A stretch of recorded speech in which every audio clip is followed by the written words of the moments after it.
Dios bendiga a todos los hermanos y amigos presentes que ya están conectados a esta hora viendo esta transmisión. Un abrazo a la distancia para todos los que van a ver también por diferido. Quiero saludar a mi hermano Matías Almada de este lado aquí en el Zoom. Acá también tenemos a nuestra hermana Rubí Valencia. Un abrazo a la distancia a toda esa gente linda allá en México. También un abrazo para todos los hermanos que están en las redes sociales y que van a ver también por diferido esta transmisión, este estudio Tito capítulo 2. Versículo del 9 al 15. Mi hermano querido, quiero saludar también a todos los hermanos de Radio Salvación allá en Argentina. Ustedes pueden entrar radiosalvacion.com.ar y pueden descargar inclusive la aplicación. Ahí tienen Los cielos cuentan tu gloria. Todos los martes a las 20 horas, hora argentina. Miércoles 20 horas también tienen el Bálsamo de Galaad. El jueves, 20 horas, tienen Justo a Tiempo. Y también tienen los viernes transmisiones del hermano David Silva. Van a transmitir allá los estudios también que estamos viendo por acá, por este lado. Un abrazo a la distancia también para los hermanos del Ministerio Reformado Jesús Vive. Abrazo grande a la distancia. Bueno, mis hermanos queridos, espero que hayan venido con vuestras Biblias. Debemos estar armados hasta los dientes. Así que, previo a la lectura, quiero saludar también a nuestro hermano Wilmer Andrés Saltarín. Un abrazo grande a la distancia. Previa a la lectura de Tito capítulo 2, versículo del 9 al 15, que nuestra hermana Rubí Valencia nos va a ayudar en la versión Reina Valera del año 1960. Sea bienvenida. Vamos a proceder a la oración. ¿Qué les parece, mis hermanos? Bendito y amado Padre Celestial, gracias. Muchísimas gracias te damos por el espacio que has permitido que podamos sacar para poder aprender de tu palabra.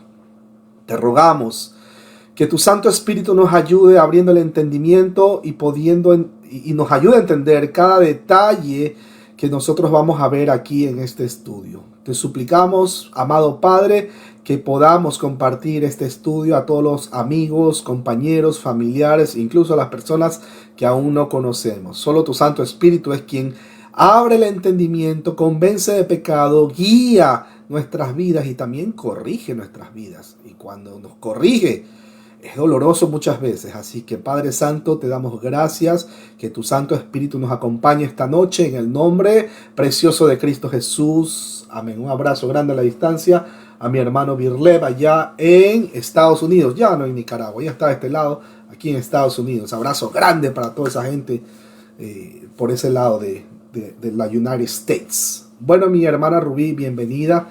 Yo lo voy a poner en pantalla para las personas que están viendo la transmisión en vivo. Buenas noches, hermanos. La palabra de Dios dice, es Tito capítulo 2, versículo 9 al 15. La palabra de Dios dice, exhorta a los siervos a que se sujeten a sus amos, que agraden en todo, que no sean respondones, no defraudando, sino mostrándose fieles en todo, para que en todo adornen la doctrina de Dios nuestro Salvador. Porque la gracia de Dios se ha manifestado para salvación a todos los hombres, enseñándonos que, renunciando a la impiedad y a los deseos mundanos, vivamos en este siglo sobria, justa y piadosamente, aguardando la esperanza bienaventurada y la manifestación gloriosa de nuestro gran Dios y Salvador Jesucristo, quien se dio a sí mismo por nosotros para redimirnos de toda iniquidad y purificar para sí un pueblo propio, celoso de buenas obras. Esto habla y exhorta y reprende con autoridad. Nadie te menosprecie. Amén. Amén, amén, gloria a Dios, mis hermanos queridos. Mira lo que dice al final, nadie te menosprecie. Tito ahí, jovencito, un muchacho, pero que tenía ese amor ferviente por las almas. Es importante, mis hermanos queridos, que cada vez que nosotros vayamos a hacer algo para la obra del Señor, siempre tenemos que examinarnos, como decía nuestro hermano Pablo, examinémonos todos los días. ¿Qué es lo que nos motiva a nosotros a poder hacer qué? A poder compartir el mensaje de salvación, a poder llamar a mis hermanos y preguntarle cómo va tu salud, a poder hacer algo que agrade al Dios de la gloria. Siempre debemos cuestionarnos cuáles son las intenciones correctas de nuestro corazón. ¿Cuáles son las intenciones de nuestro corazón? ¿Son correctas o no son correctas? ¿Son apropiadas, no apropiadas? ¿Qué es lo que realmente me motiva? ¿Será que quiero sacar partido, ventaja de la obra del Señor? No, mis hermanos. No, mis hermanos, porque si es así, Pues mis hermanos, o sea, hay tantos trabajos que una persona puede realizar. De hecho, cada uno de nosotros tiene una profesión. Sin embargo, nosotros no dejamos de sacar nuestro espacio para poder compartir este mensaje, poder estudiar, poder, como quien dice, desmenuzar, así como cuando usted va a comer una presa de pollo. Perdón, ya entré en temas de comida. Cuando usted va a comer un pollo, usted lo desmenuza y va sacando así pedazo por pedazo, pedazo por pedazo. Importante que nosotros siempre anotemos todos los detalles, corroboremos, comparemos. ¿Será realmente lo que dice la escritura aquí en este versículo, en este texto? ¿Será que de pronto se está equivocando? Vamos a leerlo. De pronto, ¿qué dice en el original griego? No lo sé. Si es el Antiguo Testamento, ¿qué dice el original hebreo? Vamos a corroborarlo. Y así sucesivamente, mis hermanos queridos. Pero bueno, habiendo hecho esa introducción, tenemos ahí a nuestro hermano Tito, nuevamente. Mire lo que le dice el hermano Pablo.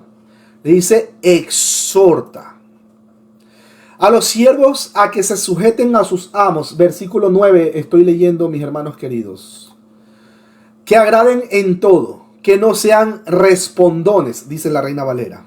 Cuando el texto menciona, exhorta a los siervos que se sujeten a sus amos. Mire, ese es un infinitivo presente medio, ahí como en Efesios capítulo 6, versículo del 5 al 9, y también en Colosenses 3, versículo del 22 al 24. El verbo exhortar aparece implícito en el versículo. Al igual que las mujeres, los esclavos son exhortados a tener una actitud piadosa hacia los elementos culturales en relación con la autoridad por la causa de Cristo. Aquí tenemos la frase doulos. ¿Se acuerda que era doulos, esclavo, ¿no, verdad? O siervo. Doulos y diois despotais hipotasestai en pansin. Aquí el apóstol indica que si algunos esclavos habían sido convertidos a Cristo y eran miembros en la iglesia de la isla, estaban bajo la ley de emancipación de la esclavitud espiritual, en donde todos los que han creído son iguales, sin distinción alguna, porque todos son hermanos y miembros del mismo cuerpo, cuya cabeza es Cristo. ¿Dónde corroboramos esto? Gálatas capítulo 3, versículo 28, Efesios 6, 8 y Colosenses 3, 11. De hecho, les recuerdo el texto que dice que ya no hay esclavos ni judíos, voy a parafrasear, ni cholo, mestizo, azteca, tolteca, cubano, peruano, ecuatoriano, etcétera, etcétera. Ya no hay, mis hermanos, en Cristo Jesús, todos somos el cuerpo de Cristo. Hablo de los cristianos. La conformación de la iglesia o la novia de Cristo, como usted lo quiera llamar, está conformado por todos los cristianos a lo largo de la historia. Que también hay judíos étnicos, por supuesto, mis hermanos queridos, también hay judíos. Y al final, cuando menciona, ustedes ya saben el texto, todo Israel será salvo, que no va a tocar ese tema, pero ya sabemos que cuando dice que todo Israel será salvo, está hablando de todos los que estaban predestinados para salvación de cualquier parte del mundo, van a arrepentirse de sus pecados y reconocer que Cristo Jesús es el Señor. Y ya, pues eso significa todo Israel será salvo. No quiere decir que toda la Israel étnica espiritual pues va a ser salva porque nació en, entre comillas, tierra santa. No, mi hermano. Ese es otro tema que no voy a entrar ahí en detalles. Eso ya lo hemos visto en estudios anteriores, incluso en el estudio del libro de Gálatas. Quien no ha visto el libro de Gálatas, el estudio del libro de Gálatas, los invito ahí a ver en YouTube, hermano David Silva. Póngalo. Suscríbanse, compartan, denle like. Bueno, sin embargo, acepta el orden socialmente establecido entonces, reconociendo la existencia en aquella sociedad de amos y esclavos. No enseña que los esclavos se levanten contra la autoridad de sus amos, aunque como Pablo le dijo a los corintios, si alguno puede hacerse libre, que lo haga. 1 Corintios capítulo 7, versículo 21 lo corrobora. Los esclavos debían ser instruidos en 3 formas de relación con sus amos. Primero, a someterse en todo, pero debe entenderse esto como en todo cuanto sea lícito delante de Dios, no en la aceptación de perversidades que en alguna ocasión los amos querían someter a los esclavos. Mis hermanos, Acuérdense lo que dice Romanos capítulo 13, que sométase a las autoridades. Recuerden, quien no ha visto el estudio de Romanos también, ahí ustedes pueden entrar en el canal. Bueno, sométase a las autoridades, pero ahí salta una pregunta. De hecho, en esta semana subí un video donde mencionaba hasta cuándo o hasta qué punto nosotros debemos someternos ante las autoridades. El día de mañana que diga, no, ya los cristianos no tienen el derecho por ley y se arma una ley de que ya no podemos predicar. Bueno, nos tocará predicar como lo hacía la iglesia primitiva, en las catacumbas, escondidos así clandestinamente. Y tenemos que hacer la marca del pescadito ahí a la entrada de la puerta de nuestra casa. No, ese es el contexto histórico del por qué el pescadito, ¿no? Que lo ponen incluso hasta en los carros, en los vehículos. Entonces ya nos tenemos nosotros que de alguna u otra manera pues congregarnos de una manera así toda clandestina, ¿no? O sea, porque si no los van a arrastrar, los van a meter presos. Mi hermano, la persecución a los cristianos siempre ha sido. Siempre la iglesia ha sufrido tribulación. Y más ahora pues que ya estamos prácticamente sintiendo parte de la gran tribulación, mis hermanos queridos. ¿Que la iglesia va a pasar por la gran tribulación? Se los aseguro. Por supuesto que sí. Siempre. De hecho, nuestro Señor Jesucristo dijo que en el mundo tendréis aflicciones, pero tranquilos, confiad. Yo vencí al mundo, dijo el Señor. Juan 16:33. Así que, ¿qué nos preocupa? Mejor dicho, ¿qué peor gran tribulación que el mismo hecho de que una persona no conozca al Dios de la gloria, no haya nacido de nuevo, no tenga un corazón regenerado, sea simplemente una persona religiosa que se puede saber la Biblia de tapa a tapa, hasta los mapas, cualquiera se la puede saber? Pero el tema es, ¿verdaderamente eso garantiza que sea un cristiano? No, hay una evidencia, la cual es interna y externa. Evidencia interna, Romanos, ya saben, ¿no? 8:16, el mismo Espíritu testifica que somos hijos de Dios. Evidencia interna. Y la evidencia externa, Gálatas 5, 22, 23, que dice el fruto del Espíritu Santo. Qué lindo cómo ese hermano habla de las escrituras. Uy, Dios mío, se la sabe a la perfección, pero no tiene amor por el prójimo. Qué lindo cómo habla el hermano. Uy, la escatología se la sabe, pero perfecta. Millones de seguidores tiene ese hermano. ¡Wow! Pero no tiene amor por el prójimo. No le interesa ni siquiera saber, hermana Rubí, cómo va, por cierto, con su salud. No le interesa saber, mi hermano Matías, por cierto, cómo vas con tu situación laboral. ¿Se ha mejorado? ¿No se ha mejorado? Vamos a orar. ¿Qué son 5 minutos que yo saqué de mi tiempo? No voy a dejar de ser cristiano por sacar 5 minutos para orar con mi hermano Matías, aquí presente. Se las dejo, mi hermano. Ahí se las dejo. Seguimos. Noten que no hay exhortación para los amos, pero sí para los siervos. Como punto número 2 tenemos que sean agradables. Este adjetivo lo usa el apóstol en otras cartas refiriéndolo a lo que el cristiano debe ser delante de Dios. Por tanto, procuramos también, o ausentes o presentes, serle agradables. 2 Corintios capítulo 5, versículo 9 lo corrobora. Un abrazo a la distancia a nuestra hermana Irma Martínez allá en Venezuela. Seguimos orando por Venezuela, mis hermanos. También lo utiliza, pero todo lo he recibido y tengo abundancia. Estoy lleno, habiendo recibido de Epafrodito lo que enviasteis. Olor fragante, sacrificio acepto, agradable a Dios. Filipenses capítulo 4, versículo 18 lo corrobora. El comportarse agradablemente, aceptando sin reserva todo lo lícito que les demanden el servicio, será un testimonio eficaz de lo que significa verdaderamente ser un cristiano. Punto número 3, sin contradecir. Ahí tenemos la expresión mi antilegontas. Mi antilegontas. O sea, que no sean respondones. La New American Standard Bible dice no argumentador. La New King James Version dice no respondón. La New Revised Standard Version dice sin responder cada vez. Otras versiones de la Biblia dice sin argumentar. El que sirve en sujeción voluntaria lo hará también sin oponerse. El verbo antílego, que significa replicar, tiene que ver con contradecir, objetar. En cualquier caso, la idea es la de un siervo respondón, que hace las cosas pero manifiesta su contrariedad para hacerlas o se queja de cualquier orden que recibe. De otro modo, el que está siempre en contra de lo que se le ordena es un rebelde prácticamente. Este sustantivo se traduce en algunos lugares por controversia o también por discusión. Hebreos capítulo 6, versículo 16 para corroborar, Hebreos 7:7 y Hebreos 12:3. Esta oposición no siempre se expresa con palabras. Basta con que se coloque una posición de aparente menosprecio por la autoridad del dueño. En general, es la oposición a la autoridad por interés y preferencias personales.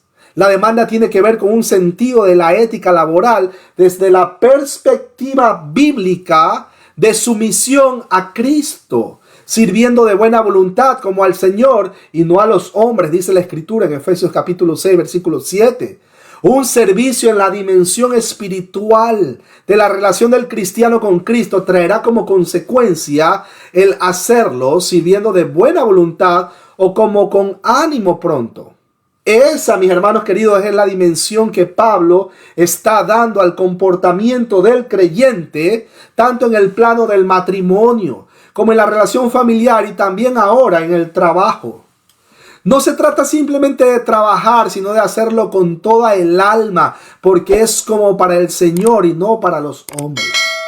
Es el Señor quien permite que sus siervos sirvan en la tarea cotidiana a otros aquí en la tierra. Es el Señor quien nos da esa alegría, ese gozo día a día a la hora de trabajar y de compartir el mensaje con los hermanos, con los amigos, incluso con los compañeros de trabajo en la hora del lunch. No, claro, no vaya a compartir el mensaje cuando está trabajando, porque se supone que está trabajando. Pero en algún momento usted va a salir al recreo, al lunch, o al almuerzo, y ahí usted se va a poder reunir,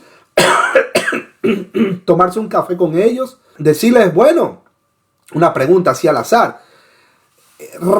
Ramiro, o Rómulo, o Rodrigo, no sé cómo se llame su compañero de trabajo.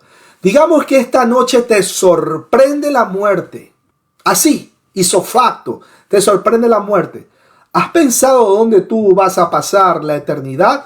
Pregunta clave que incluso yo la utilizo a la hora de llevar el mensaje a las calles. Acá hay un lugar muy peligroso en New Jersey que se llama Paterson. Es un lugar muy, las personas que viven en Estados Unidos saben que Paterson es un lugar peligroso. Es como decir el Bronx allá en Nueva York, pero acá en New Jersey es Paterson. Y yo les llevo esa pregunta de manera sutil. Mi amigo, permítame hacerle una pregunta si no es molestia. Le digo en inglés, ¿no? Pero, ¿usted ha considerado pensar dónde va a pasar la eternidad si usted muere esta noche? Si la muerte lo sorprende. Muchos se quedan sin respuesta. Muchos no saben ni qué decir. Una señora se puso hasta a temblar. Bueno, pensaba que le iba a robar. Le digo, no se preocupe. Yo solo vengo a traerle el mensaje. Porque cuando le hablan de este tipo de cosas hay personas que ya están muy susceptibles, están muy así, ¿no? Pero bueno, no voy a entrar más en detalles, así que seguimos. Mis hermanos, es el Señor, como decía, quien permite que sus siervos sirvan en la tarea cotidiana a otros aquí en la tierra. Versículo 10, mire cómo dice, no defraudando, sino mostrándose fieles en todo, para que en todo adornen la doctrina de Dios nuestro Salvador. Ahí tenemos esa frase no defraudando, que en el griego es mi nos physomenos. Mi nos physomenos. Era muy típico de los esclavos que hurtasen a sus dueños. La prohibición de hacerlo está construida por la partícula negativa no, que da un sentido negativo al verbo nos physomai.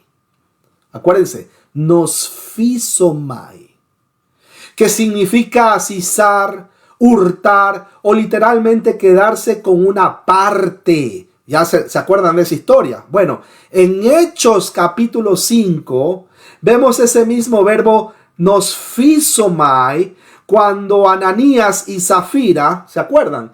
Quisieron pasarse de listos ante el Espíritu Santo. ¿Ustedes se acuerdan? Hechos capítulo 5. Quien no ha visto esa transmisión, los invito, mis hermanos queridos. ¿Qué hizo el Espíritu Santo? Porque Ananías y Zafira habían declarado una propiedad que ellos habían ofrendado. Sí, aquí ofrendamos esto y esto, y palabra del Señor, etcétera, etcétera. Nosfisomai. Acuérdense de esa palabra griega. Nosfisomai.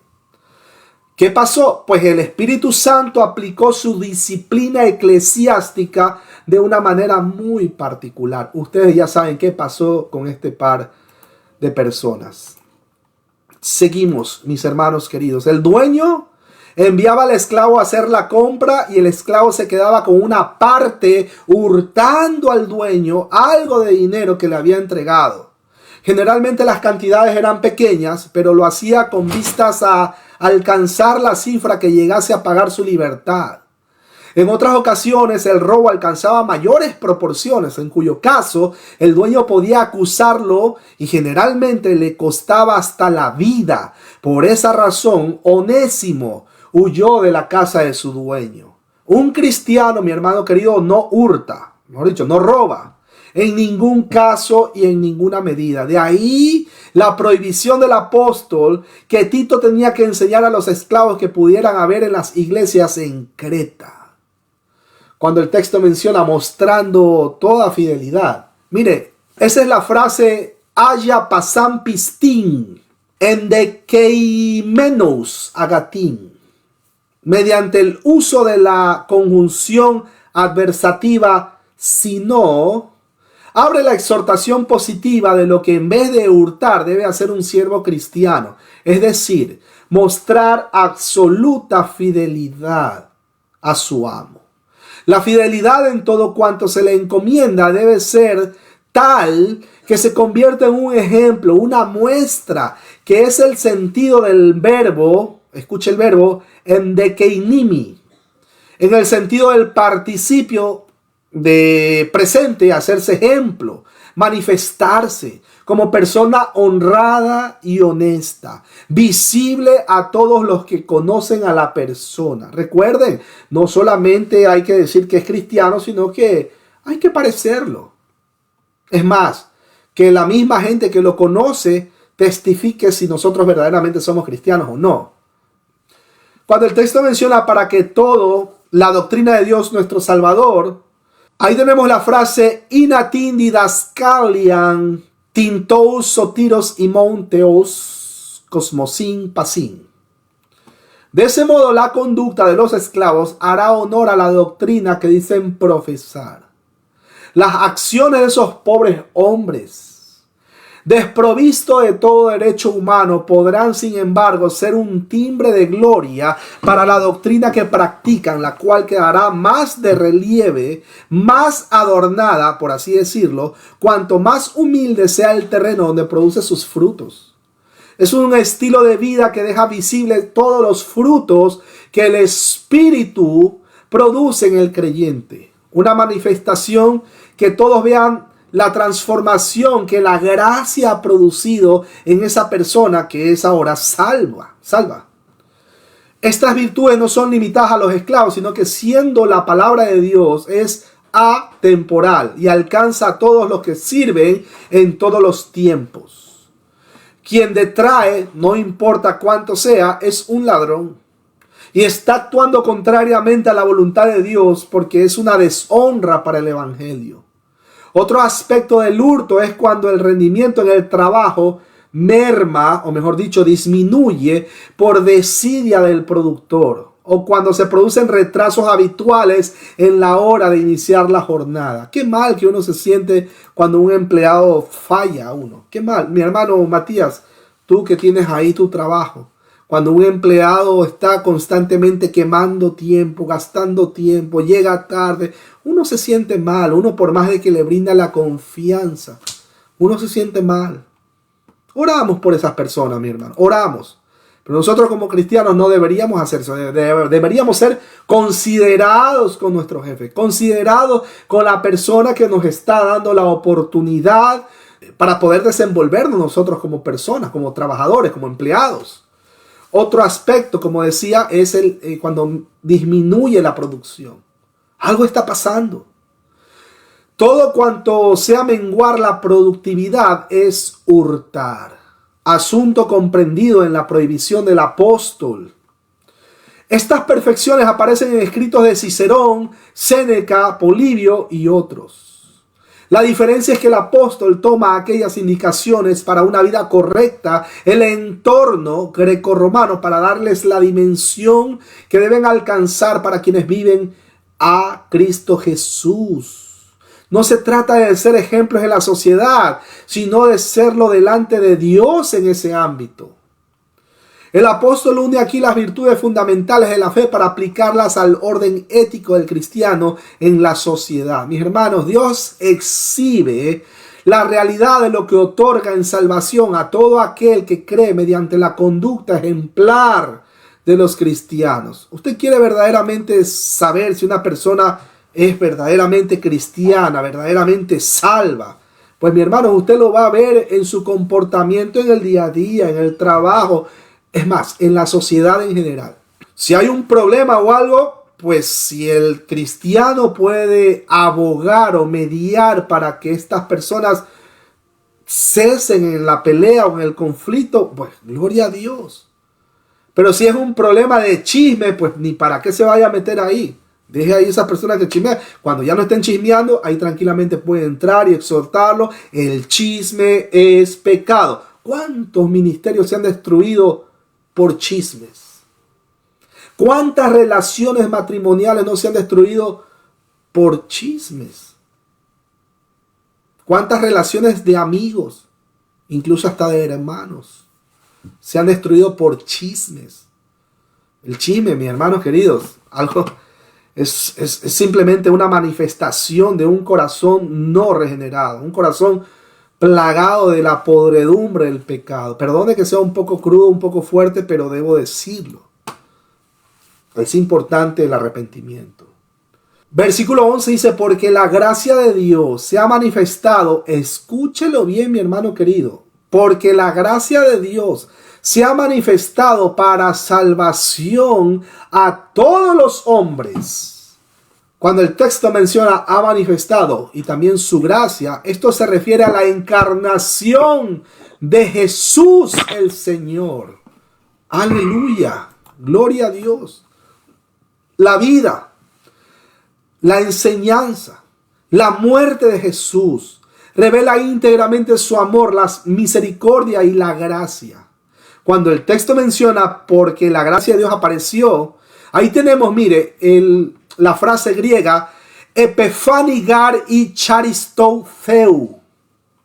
La razón de la salvación tiene que ver con la manifestación del Salvador del mundo. Cristo Jesús es la razón de la vida cristiana. La santificación y la esperanza de gloria es también en Él. Aquí el importante no es el hermano David Silva. Aquí el importante no es el ministerio el cual preside o el ministerio reformado Cristo vive, Jesús vive. No, mis hermanos queridos, aquí lo importante es Cristo Jesús. La Biblia habla de su gloria. Todos los 66 libros que conforman el canon de las Sagradas Escrituras hablan de la gloria de Cristo Jesús. Los 40 autores que escribieron las Sagradas Escrituras, que fueron inspirados por el Espíritu Santo, hablan de la gloria de Cristo Jesús. El mismo Espíritu Santo habla de la gloria de Cristo Jesús. Sea bendito su nombre por los siglos de los siglos. Seguimos, mis hermanos queridos. Jesús es el que con la entrega de su vida nos ha redimido de la iniquidad y hace posible una nueva vida. La vinculación con todo lo que antecede está en la conjunción GAP, G-A-P, esa palabra que significa porque, una palabra griega, GAP. Y da a entender que todo cuanto Pablo dijo antes, especialmente en relación con la ética de los líderes de los cristianos en general y al final con los esclavos, descansa en que la gracia se ha manifestado, de otro modo ha resplandecido, ha brillado en el mundo. La gracia es la manifestación que hace posible en plan de redención establecido desde antes de la fundación del mundo. La salvación obedece, se produce, se aplica, se sustenta y no puede perderse porque descansa no en la fe, sino en la gracia. Esta es generada por Dios como amor orientado a nosotros, perdóneme la expresión, miserables pecadores que íbamos camino a arder por la eternidad. Pero Él en su misericordia decidió escoger a los suyos. ¿Por qué? Porque hicimos algo bueno. No hicimos nada, mi hermano querido. No, es que Dios ya vio. Sí, claro que vio. Romanos 3:10 al 18 lo dice. ¿Qué vio? Que no hay justo ni aun uno, no hay quien haga lo bueno. Todos nos desviamos. Sin embargo, Él en su misericordia aseguró que esos, perdona la expresión otra vez, miserables pecadores, escogidos desde la eternidad pasada, los va a llevar a la eternidad futura para que podamos seguir rindiéndole alabanza y gloria al que vive por los siglos de los siglos. Noten que la gracia antecede a la creación. En cierto modo estaba limitado al conocimiento del hombre en el sentido amplio de la soteriología. Todos los hombres, mis hermanos queridos, que se han salvado en la historia humana desde el día de la caída de nuestros primeros padres, lo han sido única y netamente por gracia mediante la fe, no por obras, para que nadie se gloríe, dice Efesios 2:8-9. No hay limitación en cuanto a grupo social o racial para ser salvos. No hay una condición social. Los libres y los esclavos han sido salvos de la misma manera. Yo no necesito o no necesité haber nacido en la Israel étnica para considerarme automáticamente salvos. No, señoras y señores, damas y caballeros. No es así. ¿Quién es el pueblo de Dios? Sino todo aquel que cree que Cristo Jesús es el Señor. Salvos por gracia, no por obras, no por haber nacido étnica o geográficamente en un espacio de este mundo. No, señoras y señores, damas y caballeros. La gracia se hace evidente en la salvación de los hombres, pero Pablo afirma que esa gracia se ha manifestado, dicho de otro modo, se ha hecho visible. De ningún otro modo más que cuando quien era el contenedor de la gracia desde la eternidad, la segunda persona de la deidad, Dios el Hijo, irrumpió en la historia de los hombres haciéndose él mismo historia humana. El apóstol Juan afirma que el Creador infinito y eterno, Dios, el Verbo eterno, fue hecho carne y habitó entre nosotros, como dice la Escritura. Y vimos su gloria, gloria como la del unigénito del Padre, lleno de gracia y de verdad. Juan capítulo 1, versículo 14 para corroborarlo. La gracia eterna se hace visible por la manifestación del Salvador entre los hombres mediante la encarnación. Y aclaro, encarnación, no digo reencarnación, cuidado, no me malinterprete, escúchelo bien. No es que el Hijo llegase a ser hombre, porque sigue siendo indefectiblemente Dios, pero fue hecho para expresar el proceso por el cual entró en la historia humana como hombre, pudiese manifestar la gracia para que sea visible. Cuando el texto menciona la cual trae salvación, mis hermanos queridos, Dios envió a Cristo a morir por el pecado de todos los seres humanos. La encarnación, tanto en cuanto a acto como a estado, es el resultado del envío del Verbo desde el seno del Padre para hacer posible lo que se enseña que la gracia se manifestó entre los hombres, para que estos, mediante la operación de la gracia que entraña la muerte del Salvador, puedan ser participantes de la vida divina y alcanzar la filiación de hijos de Dios. Mis hermanos, hijos, por adopción. Filipenses capítulo 2, versículos 6 al 8. Y por cierto, eso no hay vuelta de hoja. Usted es hijo de Dios, obviamente por adopción. Acuérdense que en el contexto romano no podía usted, ya no quiero, el padre, ¿no? Ya no quiero tener esa potestad de este hijo que acabé de adoptar. Ya no hay marcha atrás, mi hermano querido. Era difícil, es más, casi un imposible. Por eso es que Romanos 8:35 al 39 dice claramente: ¿quién nos separará del amor del Padre que es en Cristo Jesús? Ni muerte, ni espada, ni hambre, etcétera, etcétera, etcétera, etcétera. La manifestación de la gracia trae aparejada el componente de la humillación de aquel en quien se manifiesta. Dios no se humilla al hacerse hombre, simplemente se limita asumiendo la condición de la criatura, pero se humilla al hacerse siervo. Mire hasta dónde, mi hermano querido. Esclavo en la más absoluta dimensión de la palabra, haciéndose obediente hasta la muerte y muerte de cruz. Dice el texto de Isaías 53, texto maravilloso. La encarnación hace a Dios compartir naturaleza con el hombre y hacerse solidario por medio de ella del destino humano, en su aspecto de forma de esclavo, sometido a todas sus limitaciones, experiencias, tentaciones, hambre, sed, angustia, etcétera, etcétera. Él se convierte en ciudadano del mundo, miembro de una determinada nación, heredero de una familia y vinculado a ella. Romanos capítulo 1, versículo 1 al 4 para corroborarlo. La gracia se manifiesta en el mundo en la persona y obra perfecta del Salvador, Cristo Jesús, Señor nuestro. Él acompaña a los hombres sumidos en tinieblas para hacerse luz en su mundo y en su interior. Juan capítulo 1, versículo 4 y 5 para corroborar. Se hace hombre, pero no depone de su ser divino. Cuidado, acuérdense que nunca la naturaleza de Cristo Jesús va a ser separada, ni siquiera cuando estaba en el vientre. He escuchado, lamentablemente, youtubers de moda que mencionan que María fue la madre del Jesús humano. Mi hermano, eso se llama nestorianismo y eso es una herejía. Una persona que menciona eso automáticamente es convertido en un hereje.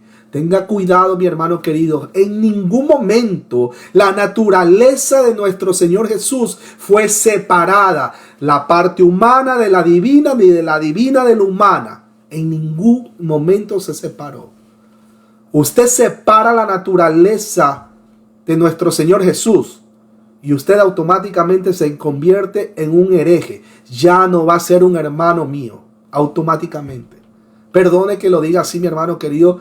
Y es que esos son los errores de la cristología, mi hermano, mi amigo. Usted, amigo youtuber que de pronto está viendo esta transmisión, si usted no conoce el término de la teococos, si usted no conoce la unión hipostática, si usted no conoce la naturaleza divina de Cristo Jesús y la naturaleza humana de Cristo Jesús, no se meta a hacer exposiciones por ganar likes, por ganar suscriptores. Póngase a leer un libro, permítame. Por aquí creo que aquí está. Vea que, ¿dónde está? Cámara 1, cámara 2, cámara 3, ¿dónde está? Aquí está. Cristología, Samuel Pérez Millos.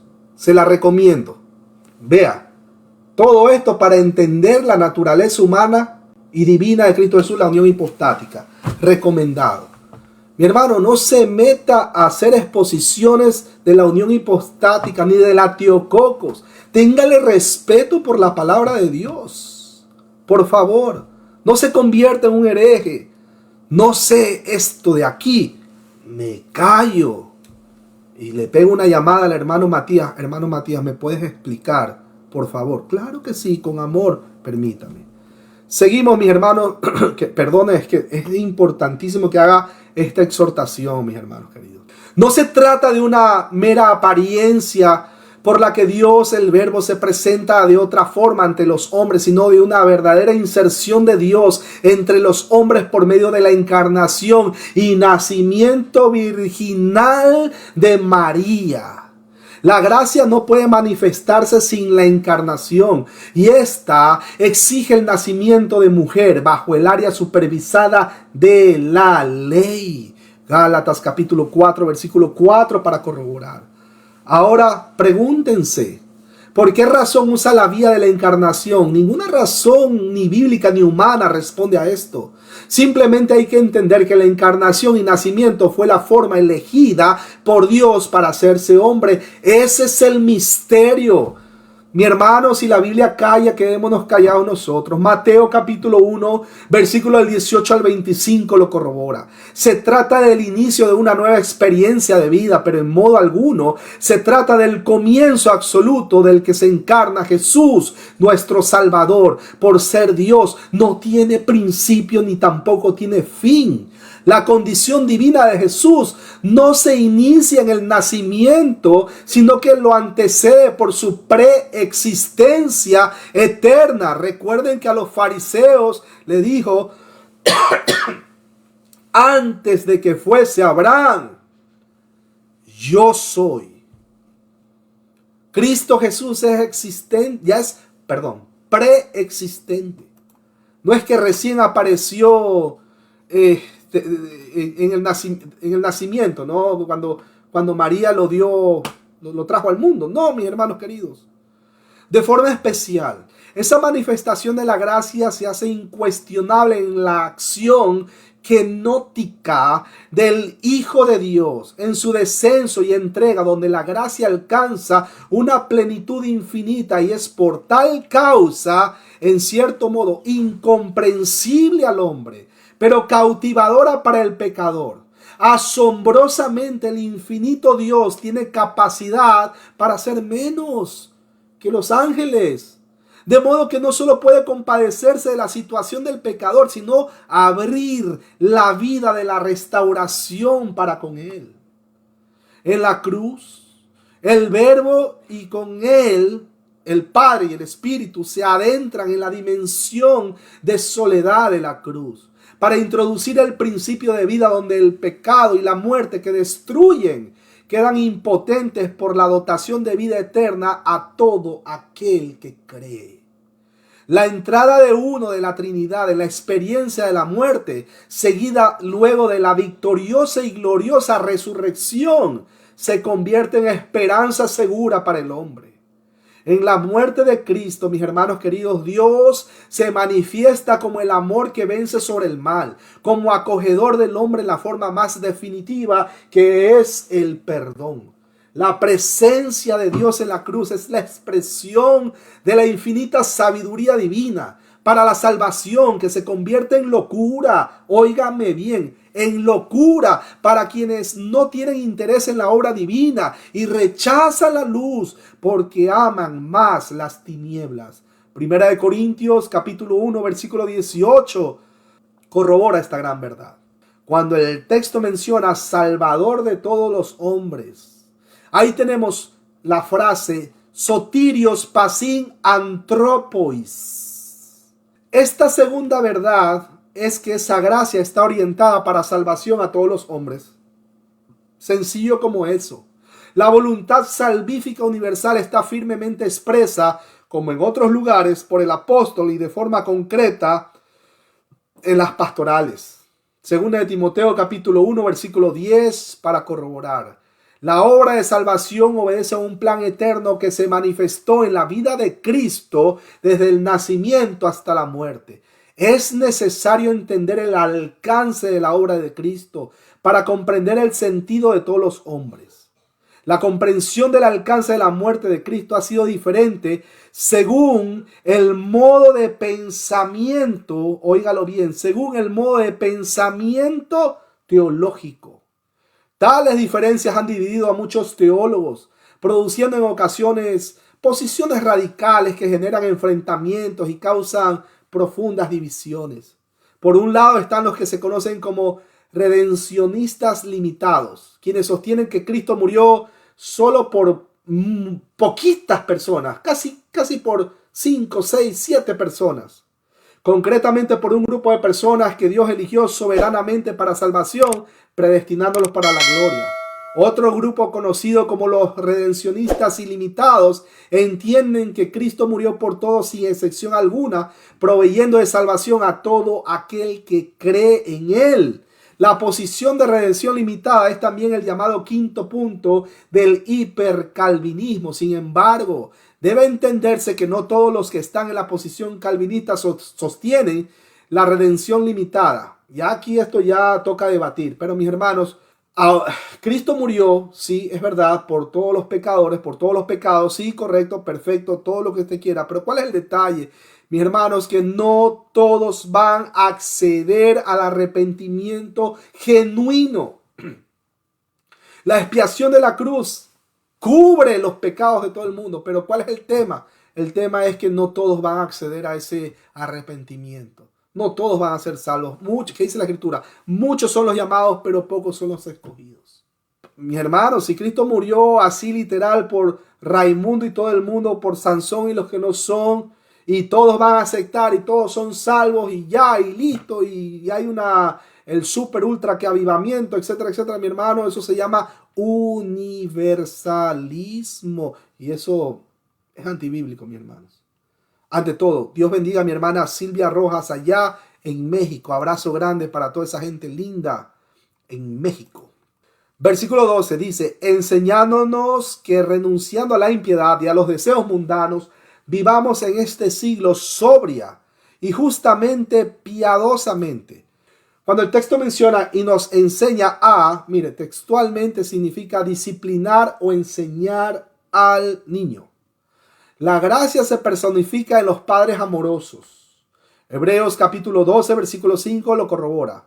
Cuando el texto menciona enseñándonos, ahí tenemos paidebousa, repito, paidebousa y más. La gracia que salva es también la gracia que santifica. La vida santa del creyente solo es posible en la gracia que permanece en el creyente, ejercitando en ellos, por medio del Espíritu, la conducción educadora.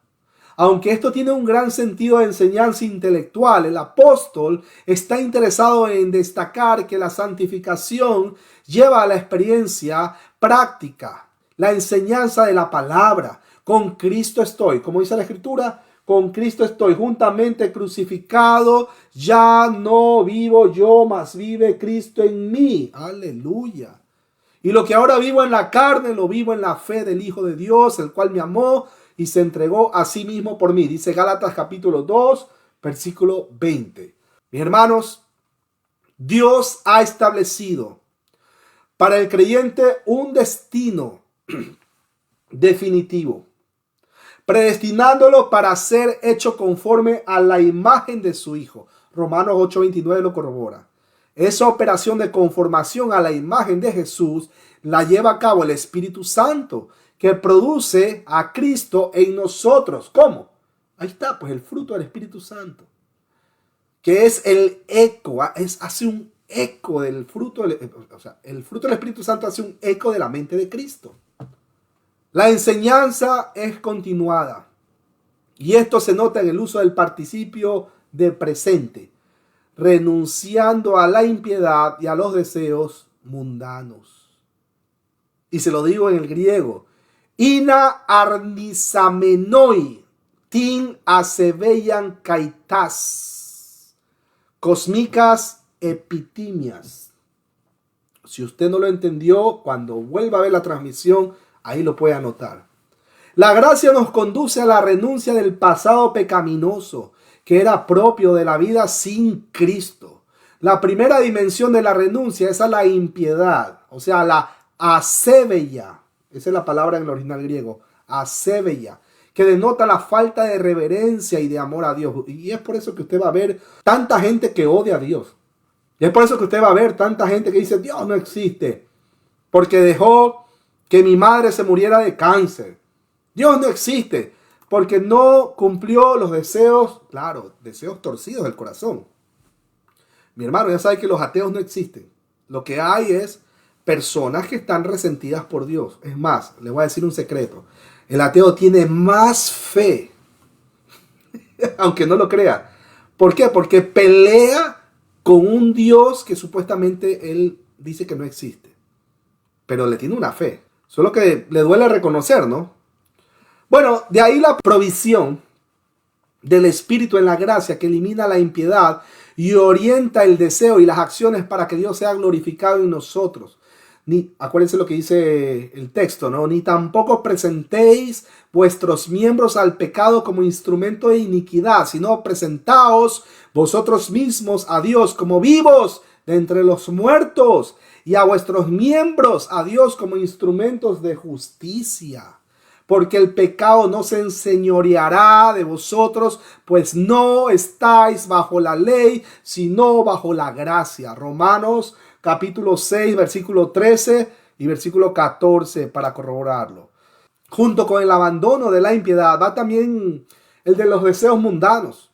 1 Corintios 1:2, 1 Corintios 2:12, 2 Corintios 7:10 corrobora esta gran verdad. Mire, una persona que ha sido salva por gracia y en quien se ha producido la regeneración por el Espíritu, siendo una nueva criatura, mi hermano, no puede vivir en la esfera de la impiedad y mundanalidad que antes vivía.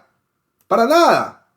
Ya no va a tener los mismos deseos que tenía antes cuando no conocía a Dios. La crucifixión a la carne y sus deseos nos libera de la sujeción al pecado del que ya no es esclavo. Gálatas capítulo 5, versículo 19 al 21, para corroborar. Los deseos mundanos captan la atención del hombre orientándolo hacia el pecado.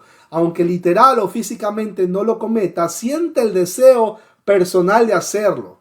Sin duda, alcanzar la perfección no es posible en este mundo porque el pecado se manifiesta aún en nuestra condición terrenal.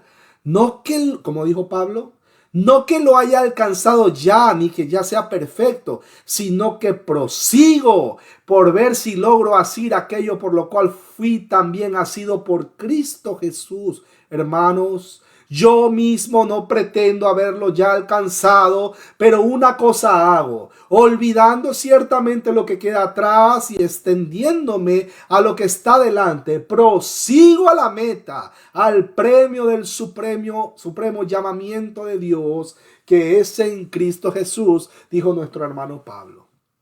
Cuando el texto menciona sobriamente, esa frase ya la habíamos visto en la transmisión anterior. Sofronos, lo que indica la labor instructiva de la gracia que nos enseña a apartarnos del pecado y de la mundanalidad.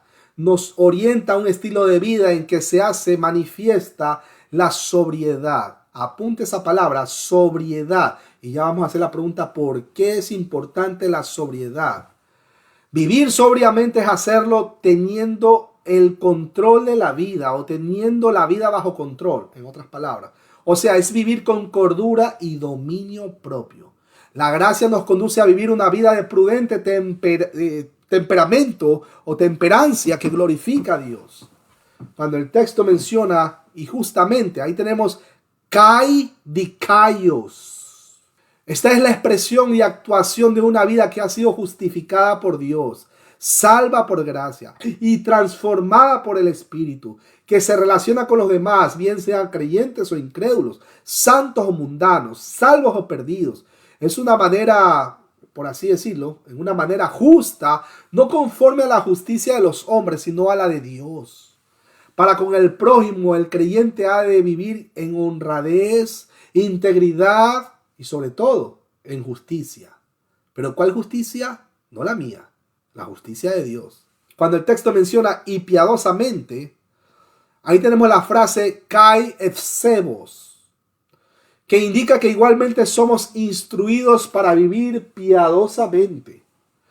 3 orientaciones de la vida son posibles en la gracia. Para con uno mismo, viviendo en sensatez, sobriamente para con los demás, justamente para con Dios, piadosamente. El creyente ha cambiado de relación con Dios. Antes era nuestro enemigo por nuestras malas obras. Ahora es nuestro Padre por adopción. Es más, podemos decir con orgullo, Abba Padre. Este reconocimiento y la gratitud por su obra nos conduce a honrarle y adorarle, alabándole y glorificándole de manera reverente. Cuando el texto menciona, vivamos en el presente siglo, Ahí tenemos la expresión sisomen ento nin aioni. Es decir, la esfera donde se vive la vida cristiana en el presente siglo. La vida del creyente, en la dimensión establecida antes, es un testimonio evidente de su transformación por la acción, escúchelo bien, poderosa del Espíritu Santo. La gracia conduce a la expresión visible del cambio operado en la salvación. Mi hermano, ¿usted quiere ver verdaderamente una persona que ha sido tocada por el Espíritu Santo? No va a convulsionar, no va a caer al piso, no va a botar espuma por la boca, no va a decir galimatías, ni glosolalias, ni frases sin sentido, ni palabras cacofónicas, ni tampoco va a estar tocando ahí, le pongo la mano en la frente a la hermana Rubí y la hermana Rubí comienza ahí a hacer... No, mi hermano. Usted quiere ver verdaderamente una persona que verdaderamente ha sido tocada por el Espíritu Santo, usted va a ver el fruto del Espíritu Santo en esa persona, la cual está en Gálatas 5, 22, 23, amor, paz, paciencia, mansedumbre, benignidad, etcétera, etcétera, etcétera, etcétera. Sencillo como eso. Una persona dice, yo soy cristiano, yo hablo en lenguas, pero no controla la lengua que ya tiene. Y vive metido en chismes. No. Al contrario, una persona, escuche la palabra, prudente, que toma control de todo lo que dice, de lo que habla, de lo que hace. Una persona prudente. Ya, eso es otra cosa. Ahí usted pues, como que es cristiano, ¿no? Ahí va. Pero bueno, seguimos. Esto puede ser el mejor mensaje de evangelización que se proclame y tal vez un buen ejemplo de esta forma de vivir y las consecuencias está en las palabras del apóstol Pedro referida a una mujer cristiana que vivía de esa manera ante su marido inconverso. Asimismo, vosotras mujeres estad sujetas a vuestros maridos para que también los que no crean en la palabra sean ganados sin palabra por la conducta de sus esposas, considerando vuestra conducta casta y respetuosa. ¿Dónde dice eso, mi hermano David? Primera de Pedro, capítulo 3, versículo 1 y 2. La conducta honesta, que comprende la manifestación de las virtudes a las que se refirió el apóstol, trae como consecuencia un impacto en los que observan al creyente que en ocasiones puede ser el camino para llevarlos a Cristo. Acuérdense, a la gente no le va a importar saber si usted es cristiano o no, pero ellos se van a dar cuenta de su comportamiento ante la sociedad y ante situaciones adversas, cómo usted responde como cristiano. Versículo 13 dice, aguardando la esperanza bienaventurada y la manifestación gloriosa de nuestro gran Dios y Salvador Jesucristo. Cuando el texto menciona mientras aguardamos la bendita esperanza, mire, ese es un presente medio que se refiere a la expectativa constante y permanente del retorno de nuestro Señor y Salvador Jesucristo. Ahí tenemos la frase prosdechomenoi tin makarian elpida, la cual indica que el creyente, mientras vive una vida de compromiso espiritual, practicando las virtudes, como resultado de la gracia transformadora, también ha sido de la esperanza. La gracia que justifica es la que santifica y la que produce en nosotros esa esperanza. Pablo enseñó que la gracia se manifestó en el mundo, haciéndolo en Cristo, que la contiene y la expresa. La santificación solo es posible en una relación vivencial con Cristo Jesús. Ojo, no solamente que ya nací de nuevo, aleluya. No, mi hermano, una relación diaria, todos los días. No los sábados, como dicen los adventistas. No, todos los días somos cristianos. Que nos liberta del poder del pecado. La glorificación, que es la esperanza cristiana, está vinculada a Cristo, que es en nosotros la esperanza de gloria. Colosenses capítulo 1, versículo 27 lo corrobora. En relación con el futuro, la gracia nos educa a vivir en la continua esperanza de su plenitud, que se manifestará en la segunda venida de Cristo, o sea, la parusía. parucía, o parucía. Primera de Pedro 1:13 lo corrobora. ¿Qué es la parucía, mi hermano David? Es el término griego para mencionar la aparición o venida de nuestro Señor Jesucristo. Parucía. Bueno, a esta esperanza se le llama aquí bienaventurada, que se puede traducir también por feliz, dichosa, porque el valor vendrá a consumar nuestra salvación, el Señor. Esta es progresiva en el pasado, justificación en el presente, santificación en el futuro, glorificación. Cuando el texto menciona aguardar, la forma del verbo prosdechomai, que significa esperar, es un participio presente que indica una acción continuada. Esta esperanza se convierte en expectativa, puesto que puede producirse en cualquier momento. La esperanza está aquí en sentido objetivo, porque el objeto de la esperanza es la aparición del Señor o la parucía. No hay señales especiales que la anuncien, solo su promesa. ¿Cuál fue la promesa? En Juan 14:3 dijo: vendré otra vez y os tomaré a mí mismo. Mi hermano, no es una esperanza que causa temor, puesto que el juicio por nuestros pecados fue llevado por Jesús en la cruz. Pero es bienaventurada por ser el acto definitivo que concluye la obra salvadora de Dios. Cuando venga Cristo Jesús, mi hermano querido, usted no tiene por qué asustarse. Al contrario, cuando una persona no conoce al Dios de la gloria, obviamente agarrar el libro de Apocalipsis les va a dar miedo, pues es una película de terror. Pero para nosotros, mis hermanos queridos, que estamos constantemente leyendo y estamos en una comunicación, estamos en nuestra intimidad, Señor, anhelamos tu venida. Mira cómo está Ecuador, que se cae a pedazos de corrupción, de maldad, de sicariato. Mira cómo está Cuba, mira cómo está Venezuela, mira cómo está República Dominicana, etc. Y estamos constantemente en una comunicación con Él. Pues ¿por qué le va a sorprender que venga el deseado de todas las naciones? Cuando venga Él, recuerde esto. Acuérdese, hoy estamos abril 3. Acuérdese de esto, mis hermanos queridos. Usted no tiene por qué asustarse porque usted tiene abogado. Abogado. Preocupado debería estar el que no conoce al Dios de la gloria, el que no ha nacido de nuevo, por lo tanto no tiene abogado. Y ahí es donde van a estar con el crujir de dientes. Ahí es donde van a estar recordando cuántas veces esos judaizantes le decían a Matías Almada que entonces si no hay ley yo puedo robar y matar. Tú puedes matar y robar. Eso es problema tuyo. Lo único que va a evidenciar es un corazón no regenerado. A nosotros no nos mueve la ley. A nosotros nos mueve ¿qué? El Espíritu Santo. Y como consecuencia de eso, ahí tenemos la observancia de los mandamientos de Jesús, nuestro Señor, que es otra cosa distinta, que no voy a entrar en detalles. El tema es que nosotros no nos vamos a estar asustándonos cuando venga el Señor. ¡Ay, Dios mío! Bueno, se le llama bienaventurada porque está en la cima de toda esperanza cristiana. Ahora está más cerca de nosotros nuestra salvación que cuando creímos. Dice Romanos capítulo 13, versículo 11.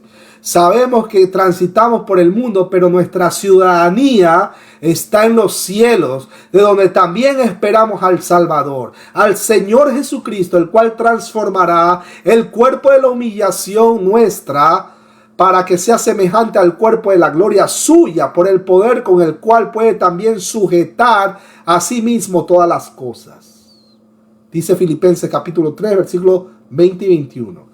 El tránsito terrenal genera conflicto, dificultades, inquietudes, enfermedades, aflicciones, etcétera, etcétera, etcétera.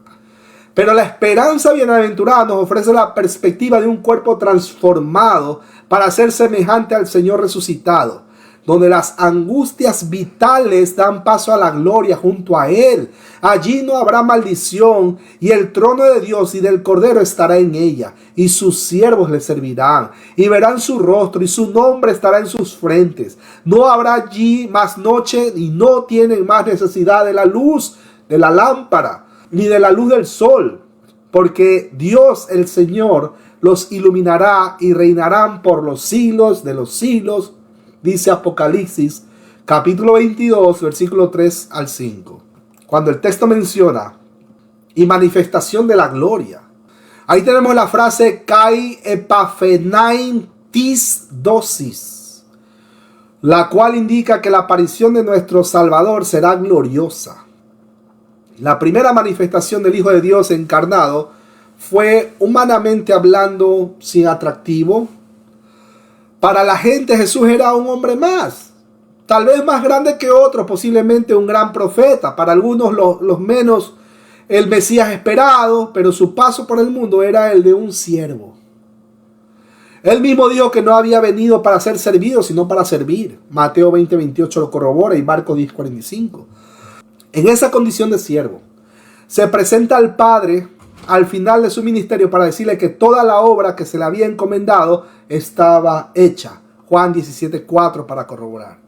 Posterior a la cruz, luego de la resurrección, Cristo habló de la gloria que se le había dado y de la suprema autoridad en los cielos y en la tierra. Y es la misma enseñanza que nuestro hermano Pablo dijo: Dios le exaltó hasta lo sumo y le dio un nombre que es sobre todo nombre, para que en el nombre de Jesús se doble toda rodilla de los que están en los cielos y en la tierra y debajo de la tierra, y toda lengua confiese que Jesucristo es el Señor, para gloria de Dios el Padre. Mateo 28:18 para corroborar, y Filipenses capítulo 2, versículo del 9 al 11. El apóstol Juan lo vio rodeado de majestad y gloria, lo que es propia de una persona divina.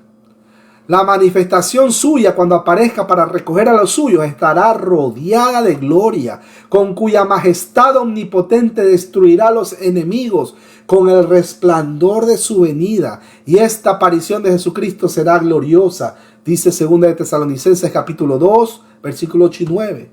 Cuando el texto menciona del gran Dios y Salvador de nosotros, Jesucristo, miren, noten la frase final del versículo, porque es importantísimo en la cristología al llamar en el texto Dios a Jesucristo. Amigos testigos de Jehová, vayan agarrando nota. La oración no deja lugar a dudas en el texto griego de que se está refiriendo no a dos personas como lo aseguran los testigos de Jehová, sino a una a la que da el nombre de Jesucristo y dice de Él que es el gran Dios.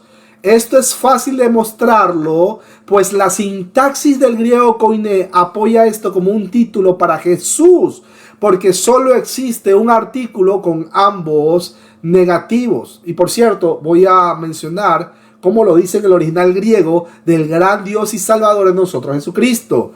Tou megalou theou kai sotiros imon lisou Cristo. Primero, es la construcción gramatical del texto griego, ya que si el gran Dios fuera una persona distinta del Salvador, se repetiría el artículo donde se leería el gran Dios y el Salvador, como lo hacen los testigos de Jehová. Así que solo hay un solo artículo cuando Tomás le dijo al Jesús resucitado: Señor y Dios mío. Segundo punto, cuando se habla de la aparición o de manifestación, literalmente una epifanía, nunca se refiere al Padre, sino a Cristo, el gran Dios hombre. Tercer punto, esto es igual en todo el Nuevo Testamento. Mateo 25:31 lo corrobora y 1 de Pedro capítulo 4 versículo 13. Cuarto punto, en la teología profética nunca se habla de Dios y del Mesías como que aparecieran juntos, de modo que si el texto tuviese esa distinción, sería el único en esa forma. Quinto punto, el contexto exige que Pablo habla aquí de la última manifestación gloriosa de Cristo. Sexto punto, los padres de la iglesia, escúchelo bien, unánimamente interpretan el texto como una referencia solo a Cristo, a quien el apóstol llama nuestro gran Dios y nuestro Salvador. Es cierto que en alguna ocasión debe identificarse con el Padre como de quien procede el plan de salvación, pero quien hace la obra de salvación y muere por los pecados del mundo es Jesucristo. Por si acaso, para los amigos unicitarios. versículo 14. Quien se dio a sí mismo por nosotros para redimirnos de toda iniquidad y purificar para sí un pueblo propio, celoso de buenas obras. Cuando el texto menciona, Él se entregó por nosotros. Esto sigue a la teología de Marcos 10:45, segunda de Corintios 5:21 y Hebreos 9:14, y se refiere a la muerte vicaria, sustituta. Dios el Padre envió, pero el Hijo se dio a sí mismo. Isaías 53 lo corrobora, Gálatas 1:4 y primera de Pedro 1, versículos 18 y 19. Cuando el texto menciona a quien se dio a sí mismo por nosotros, ahí tenemos la frase os edoken eafton y per imón. La seguridad cristiana es cierta por la obra que el Salvador hizo a favor de los creyentes. El apóstol afirma que Jesús se dio a sí mismo como precio del rescate para librarnos de la esclavitud al pecado en que estábamos sujetos. La obra de redención ha sido hecha voluntaria y entregadamente por el Señor. Nadie le ha quitado la vida porque nadie podía hacerlo. Simplemente Él se entregó a sí mismo. Haciéndose, escúchelo bien, haciéndolo por nosotros los pecadores, pues Él no tenía pecado alguno que expiar. Segunda de Corintios capítulo 5, versículo 21 para corroborar, y Hebreos 7, versículo 27 y 28. Ahora, no olviden que en esta verdad, que en la entrega de la vida del Hijo, aunque el sujeto es quien la entrega, está implícita la voluntad y determinación del Padre, el cual fue entregado por nuestras transgresiones y resucitado para nuestra justificación. Romanos capítulo 4 lo corrobora, versículo 25. Dios bendiga a la hermana Juliana Cuartas. Un abrazo a la distancia. Bueno, seguimos, mis hermanos queridos. La salvación, decía mis hermanos queridos, que implica la muerte sustitutoria, que satisface las demandas de la justicia divina en cuanto a la extinción de la responsabilidad penal por el pecado para todo el que cree. Si alguien no entiende esta expresión, este término, los invito a ver el estudio de Romanos. Ahí se explica claramente. Acuérdense que nuestro hermano Pablo usaba todos estos términos romanos, ¿no? O bajo el código romano. Bueno, la muerte de Jesús tuvo lugar por su pueblo, literalmente en el sentido de sacrificio expiatorio por el pecado que ejecutaba la obra redentora, extensiva virtualmente a todo aquel que en él cree. Romanos 3:25. Jesús, nuestro Señor, por lo tanto, como Cordero de Dios que quita el pecado del mundo, entrega su vida para el sacrificio que se había establecido en el plan de redención desde antes de la creación del mundo. No es que recién cuando pecó Adán y Eva, es que recién, el Padre dijo, ¿y ahora qué hacemos? Vamos a hacer un plan. No, ya el plan ya estaba desde antes. Juan 1:29 lo corrobora y primera de Pedro capítulo 1 versículos 18 y 20. El Señor Jesús dijo que por esta razón le ama el Padre, porque ponía su vida o con mayor alcance no se resiste a poner la vida. Este versículo se centra en la entrega voluntaria del Hijo, pero el Padre está involucrado también en esa entrega. Es necesario entender que el Padre entregó a su Hijo por nosotros. Juan 3:16 corrobora este texto. La Escritura lo enseña de forma precisa. Entregado por el determinado consejo y anticipado conocimiento de Dios, aparentemente desde el punto observable por el hombre, quienes entregaron a muerte a nuestro Señor Jesús fueron Herodes, Poncio Pilato, los gentiles y, por cierto, el pagano pueblo de Israel. Perdone que lo diga así, mis hermanos queridos, pero sin mermar un ápice la responsabilidad personal de cada uno de ellos. Tras todo el proceso que condujo a la muerte al Salvador, está la eterna decisión divina, de modo que la acción conjunta o individual del hombre fue para hacer cuanto tu mano y tu consejo habían antes determinado que sucediera. Hechos capítulo 2 versículo 23 y Hechos 4:28 lo corrobora. El Padre ya lo había determinado desde antes de que todo esto sucediese. Esa es la inconmensurable, perdónenme la expresión, dimensión de la gracia.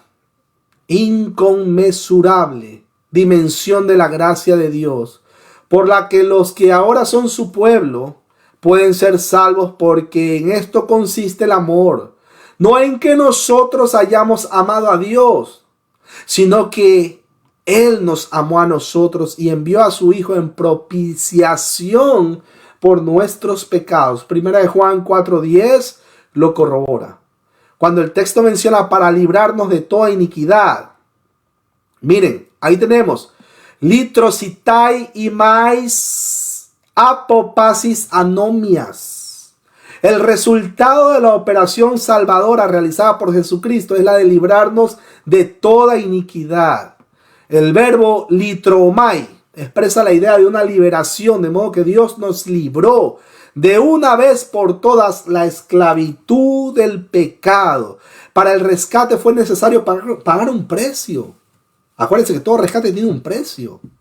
Consistente en la entrega voluntaria de la vida del Salvador, que cancela definitivamente toda la responsabilidad penal del pecado, eliminando para el que cree toda condenación. ¿Se acuerdan? Esa palabra tetelestai, consumado es, pagado en su totalidad.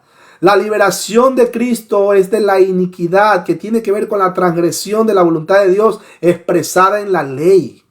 Cuando el texto menciona para rescatarnos, el término pago y redimir tienen raíces veterotestamentarias. Ambos vocablos se refieren a alguien que ha sido manumiso de la esclavitud, tal como Israel lo fue de Egipto, lo cual también implica que los creyentes son libres del poder del pecado, pero no por uno mismo, sino por Cristo Jesús. Romanos capítulo 6 lo corrobora. Cuando el texto menciona y limpios para sí mismo un pueblo propio, ahí tenemos la frase kai katarisi eaftolaon periousion. La liberación del pecado trae como consecuencia la limpieza de quien no tiene condenación ni contaminación por él. Esto es posible al aplicarle el valor redentor de la obra de Jesucristo, su sangre que limpia de todo pecado.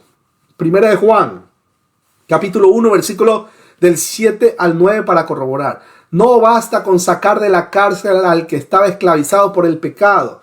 Es necesario limpiarle, pues venía manchado con toda clase de transgresiones. Además, el poder del pecado anida todavía en él, por lo que necesitará una constante purificación, como lo indica, por ejemplo, el tiempo presente en Primera de Juan, capítulo 1, versículo 7. Esta es la causa por la que puede presentarse a sí mismo la iglesia como un pueblo propio. El pueblo de Dios en este presente tiempo ya no es la Israel, ya no, sino la iglesia en la que todos los salvos, tanto judíos como gentiles, han sido introducidos. Los dos pueblos, el del antiguo pacto y el del nuevo pacto, tienen en común que dejan de ser pueblos para convertirse en uno solo y nuevo hombre. Efesios capítulo 2, versículo 15 lo corrobora. Sin duda, mis hermanos queridos, debe entenderse que existen diferencias nacionales entre Israel y la iglesia. Pero el tema aquí es el de la formación de un pueblo que es de su propiedad, necesariamente relacionada con la iglesia. Todos los creyentes han sido comprados por precio y dejan de ser suyos para pasar a pertenecer al nuevo pueblo que Dios purifica por la obra de Cristo para ser suyo. Primera de Corintios 6:20 y Primera de Corintios 7:23 lo corrobora. Jesús habló de los suyos, de que Él edificaría su iglesia, no dijo la iglesia, sino la que ya es iglesia. Es decir, lo que es de su propiedad. Cristo amó a la iglesia y se entregó a sí misma por ella, para santificarla, habiéndola purificado en el lavamiento del agua por la palabra. Mateo 16:18 lo corrobora y Efesios 5, versículos 25 y 26. El lavamiento que purifica está aquí en una conexión con la palabra de Dios, la cual está siendo hablada o expresada o pregonada, como usted lo quiera decir, mi hermano. Está relacionado con la petición de Cristo al Padre. Como dice la Escritura, santifícalos en tu verdad. Tu palabra es verdad. Juan 17:17. Mi hermano, es la palabra de Dios aplicada por el Espíritu a la vida del creyente que tiene la capacidad para santificar. no se trata solo de la justificación que Cristo llevó a cabo con su muerte, sino del siguiente proceso en la experiencia de salvación, que es la santificación, como experiencia de salvación en la vida del cristiano, en la vida cotidiana. Usted lo va a ver. No es que hay uno que ha nacido de nuevo y no escucha la palabra. Mentiras del diablo. Eso es una persona autoengañada. Por eso es que yo no creo cuando alguien dice, tú le preguntas, ¿no?, a una persona, oye, ¿y has escuchado de Cristo Jesús? Sí, yo soy cristiano. Chévere. Sí, yo me bauticé en el año 1971, lo que sea, cualquier año. Ya. Entonces de ese tiempo está yendo a la iglesia. No, ya no voy pero yo acepté a Cristo. Uno se queda así como que, espérate, como que algo no cuadra. O sea, tú aceptaste a Cristo en el año 71, pero actualmente en el 2024, nada de nada. No te congregas, no tienes tu devocional, no oras. Bueno, ¿cuándo fue la última vez que oraste? Bueno, la última vez que oré fue cuando le pedí a Dios para que sanara a mi hermana de cáncer. ¿Y qué pasó? Bueno, se murió. Ya, eso es cosa de Dios. Imagínense, mi hermano. Pero bueno, o sea, ser salvo no es que uno va a decir una oración y ya, milagrosamente pasó de esa muerte espiritual a vida y nunca más. No, mi hermano, no se engañe. Ante todo, permítame darle un abrazo a la distancia, un saludo a mi hermano Mauricio allá en España. En breve terminamos y vamos con las preguntas y respuestas, mis hermanos queridos. Decía que la iglesia es la Israel espiritual y tiene el mandato de evangelizar a todos los seres humanos al compartir y sobre todo vivir el evangelio. Gálatas 6:16, Romanos 2:29 también lo corrobora, Mateo 28, versículo 19 al 20, o sea, la gran comisión, y Lucas 24:47. Cuando el texto menciona dedicado a hacer el bien, mis hermanos, la meta del cristianismo no es solo que los creyentes vayan al cielo cuando mueran, sino el ser como Cristo ahora. Gálatas 4:19 lo corrobora, Efesios 1:4 y también Efesios 2:10. El pueblo de Dios se caracteriza por un deseo de hacer buenas obras, pero obras que agraden a Dios. Cuando el texto menciona celoso de buenas obras, miren, ahí tenemos la frase Silotín, Calón, Ergón. Ese pueblo, por la regeneración y el nuevo nacimiento, tiene un cambio de posición. Antes eran ¿qué? Eran esclavos del pecado. Y ahora son ¿qué? Son siervos de la justicia. Romanos capítulo 6, versículo 17 lo corrobora. Pero por cierto, no nuestra justicia, sino la justicia de Dios. La idea expresada por el apóstol es que este pueblo suyo tiene un profundo anhelo, el de obrar el bien. Es la consecuencia natural de que somos hechura suya, creados en Cristo Jesús para buenas obras, las cuales Dios preparó de antemano para que anduviésemos en ellas. Dice Efesios capítulo 2, versículo 10. Si Jesús anduvo haciendo bienes, ¿quién vive a Cristo no puede sino hacerlo también? Va a ser exactamente lo mismo. Gálatas 2:20. Porque estamos juntamente crucificados con Él. Vamos a intentar al menos vivir como Cristo Jesús. Intentar parecernos cada día más a Él. Y si no podemos, mi hermano, clave las rodillas al piso y pídale al Padre Celestial que cada día le ayude a ser más como Cristo Jesús, Señor nuestro. Las obras muertas del anterior estado del ahora creyente dan paso a las obras vivas, como corresponde al obrar de quien Cristo es su razón de vida. Filipenses 1:21 lo corrobora. Último versículo de esta noche. Esto habla y exhorta y reprende con toda autoridad. Nadie te menosprecie. Cuando el texto menciona esto es lo que debes enseñar, exhortar y reprende, miren, ahí hay 3 imperativos presente activos que enfatizan la expresión. Esto habla. Sigue enseñando. Tito, sigue exhortando. Tito, continúa representando. Según de Timoteo 5:16 también corrobora esto. Los líderes de la iglesia deben motivar a los santos a reconocer a los falsos maestros. Cuando el texto menciona de esas cosas, habla, ahí tenemos la frase tafta la ley. Tafta la ley. A Tito se le exhorta para que se hable conforme ha escuchado. Es el mismo mandato que se hizo a Timoteo.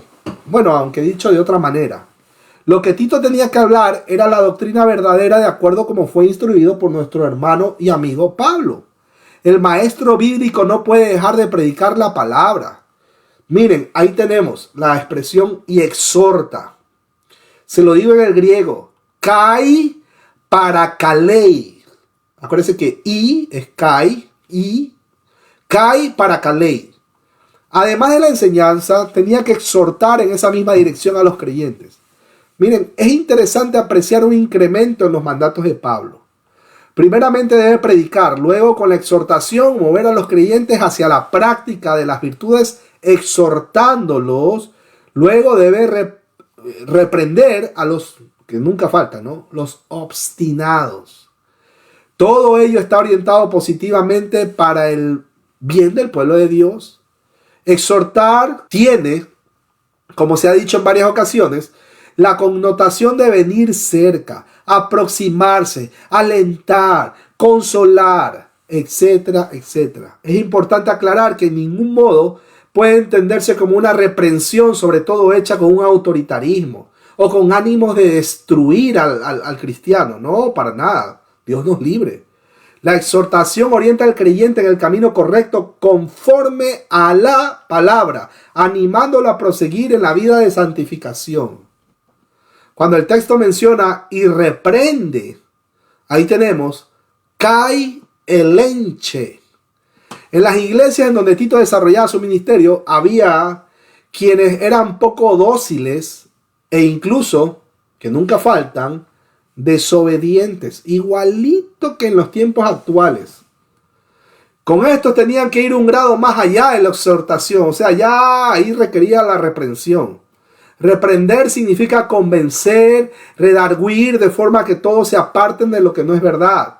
Los falsos maestros estaban procurando introducir doctrinas destructoras mediante una vana palabrería, en que algunos, por cierto, caían y posiblemente persistían en el error a pesar de las advertencias.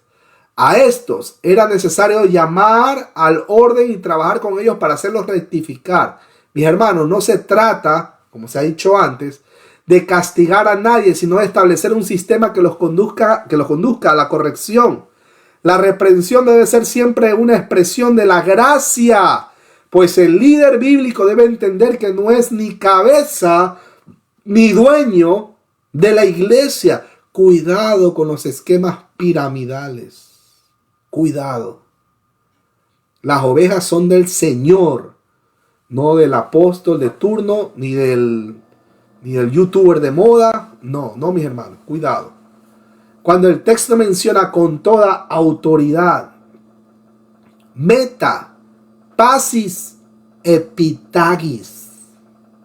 Las tres cosas, hablar, exhortar y reprender, han de hacerse con toda exousia. Ya se acordaron de esa palabra. Con toda autoridad. ¿Se acuerdan que el Señor dijo, yo tengo toda exousia, tanto en los cielos como en la tierra, etcétera, etcétera? ¿Se acuerdan? Exousia o autoridad. Los ancianos, sobrevedores, pastores, maestros, en fin, todos los que tienen un ministerio de conducción no son autoridades de por sí, simplemente ejercen autoridad. Esta autoridad viene de hacer el ministerio conforme a ¿qué? Conforme a la palabra de Dios y de acuerdo con ella. El que predica solo debe predicar las sagradas escrituras, mejor dicho, sola escritura. De modo que la exposición bíblica le confiere autoridad porque es la palabra de Dios la que habla y no el hombre ni sus experiencias. Hoy amanecí medio enojado porque mi esposa no me hizo el desayuno.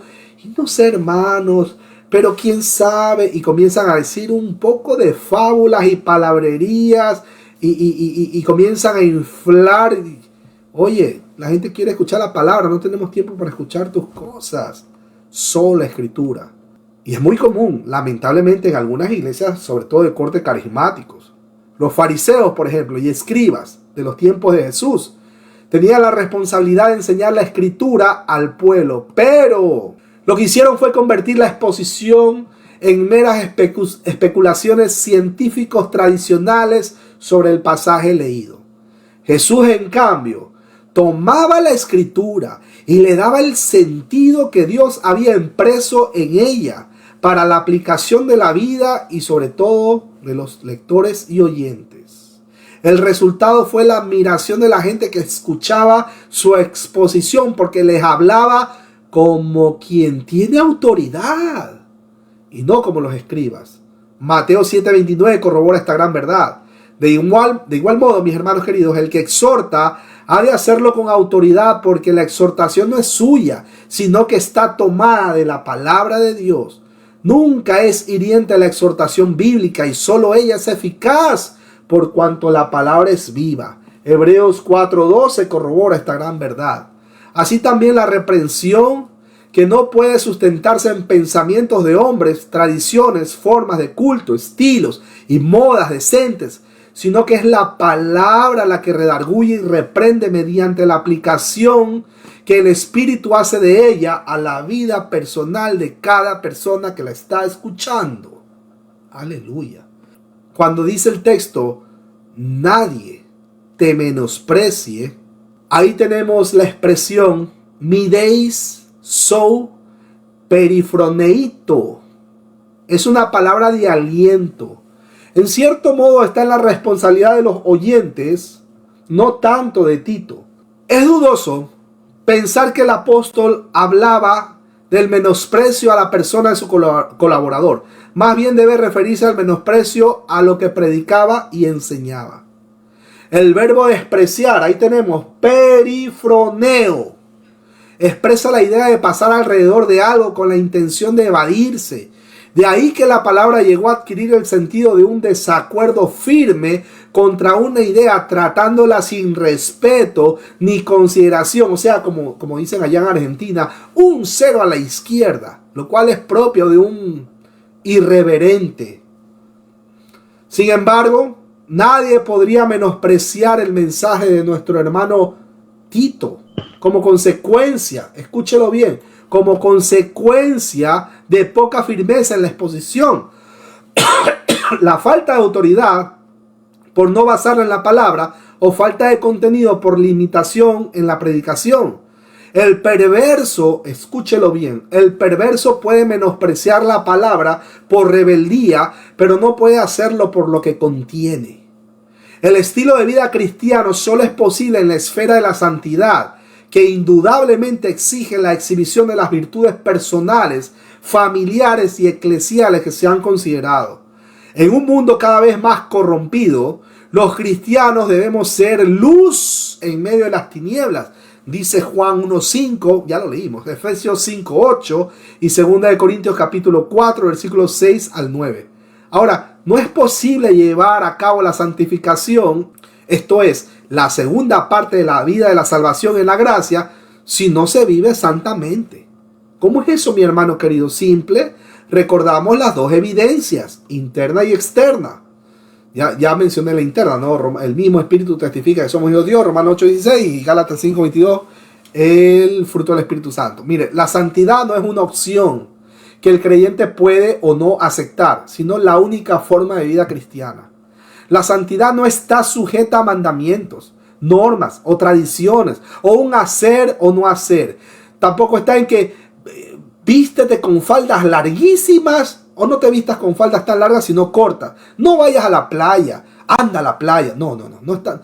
Sino en una firme sujeción a Cristo, viviendo en nosotros su vida. No olviden que quien ha creído ha sido identificado con Jesucristo, para dejar de ser esclavo de su yo y pasar a ser dependiente del Salvador en la dinámica de la fe.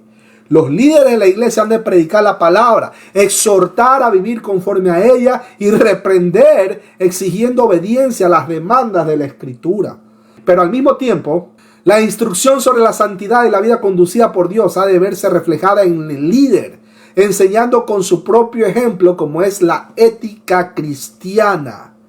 Dios debe ser glorificado, alabado y adorado por la obra de salvación que hizo para nosotros. La gratitud se incrementa cuando esta operación de la gracia está presente en la mente del creyente, y eso obviamente se va a reflejar en nuestro caminar o en nuestro día a día como cristianos que somos. Porque yo no he visto a alguien que diga ser cristiano y de repente le esté metiendo golpes a su esposa, o le esté dando mala vida, o la esté haciendo. Mi hermano, para el que está casado, usted quiere hacer llorar a su esposa, hágala llorar, pero de felicidad. Sencillo. Pues no la haga llorar porque usted es un borracho, un irresponsable, tiene hijos regados, no los mantiene, de paso tiene otra mujer aparte, lleva doble vida. Mi hermano, no sé si llamarlo hermano o amigo, tiene que ser responsable. No son las reprensiones enérgicas, ni los programas desarrollados, ni la necesidad de estimular con cosas a fin de que se sirva más comprometidamente el secreto de cómo dinamizar a los creyentes en el compromiso de escúchelo, porque el amor de Cristo nos constriñe pensando esto, que si uno murió por todos, luego todos murieron y por todos murió, para que los que viven ya no vivan para sí, sino para aquel que murió y resucitó por ellos. Dice 2 Corintios capítulo 5 versículos 14 y 15. Y como dicen en las iglesias, esto es palabra de Dios. Gloria a Dios. Aleluya. Mis hermanos queridos, vamos a tomar un poquito de agua y preparémonos para las preguntas y respuestas. Dios bendiga al hermano. Ya saludé al hermano Mauricio. Primera pregunta. ¿Para qué fueron exhortados los jóvenes? Acorde a lo que hemos estudiado al día de hoy. Bienvenido mi hermano Matías. Bienvenido a Interactuar. Buenas noches a todos. Muchas bendiciones. Bueno, fueron considerados a que sean prudentes. Exactamente a que sean prudentes. Yo creo que la prudencia es muy importante dentro del cuerpo de Cristo, dentro y fuera de la iglesia. Evitaría muchos problemas. Ser prudente en todo momento. Maravillosa respuesta. Mire lo que dijo el hermano. Gloria. Es importantísimo como cuerpo de Cristo ser demasiado prudente. No solo dentro de la iglesia, el hermano lo dijo, también fuera de la iglesia. La gente se va a dar cuenta, ese es cristiano. Ese es cristiano. La gente está que chismosea, no importa. Pero esa persona, vea, prudente, callado, tranquilo y listo. Gloria a Dios. Gracias mi hermano Matías. Mi hermana Rubí, ¿qué le parece la pregunta? ¿Para qué fueron exhortados los siervos? Bienvenida a Interactuar. Gracias, hermano. Buenas noches. Pues fueron exhortados a sujetarse a sus amos, a no ser respondones, a ser trabajadores, a no robar, a no defraudar. Y me llama la atención que a los siervos se les exhorta a hacer esto, dice la palabra, para que adornen la doctrina de Dios nuestro Salvador, para que adornen la doctrina, o sea, es para que sea algo visible, ¿no? Para los demás es su comportamiento. Porque recordemos que ellos siendo esclavos, pues habían sido liberados en cuanto al espíritu al aceptar el evangelio. Entonces, por eso se les exhorta a estas acciones. Maravilloso. Así mismo. Mire, mi hermano, qué lindo, qué lindo. Gloria a Dios. Muy bien, muy bien. Vamos a la siguiente pregunta. No sé si mi hermano Mauricio ya está disponible. Mi hermano Mauricio, ¿a qué se refiere una esperanza bienaventurada? ¿Puede habilitar su micrófono? Y hasta eso, mis hermanos queridos, quiero recordarles que tenemos ahí Radio Salvación.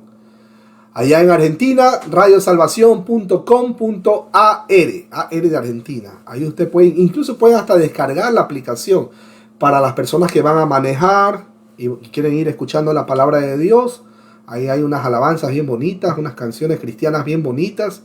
Y también pues estos estudios van a ser transmitidos a todos los viernes, ahí a las 8 de la noche, hora argentina.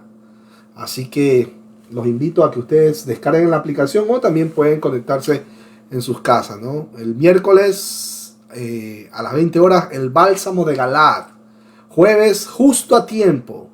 Y viernes nuevamente el hermano David Silva. Ahí tenemos también los martes. Tienen Los cielos cuentan tu gloria. También quiero mandar un abrazo a la distancia a todos nuestros hermanos de allá del Ministerio Reformado Jesús Vive. Abrazo grande a la distancia.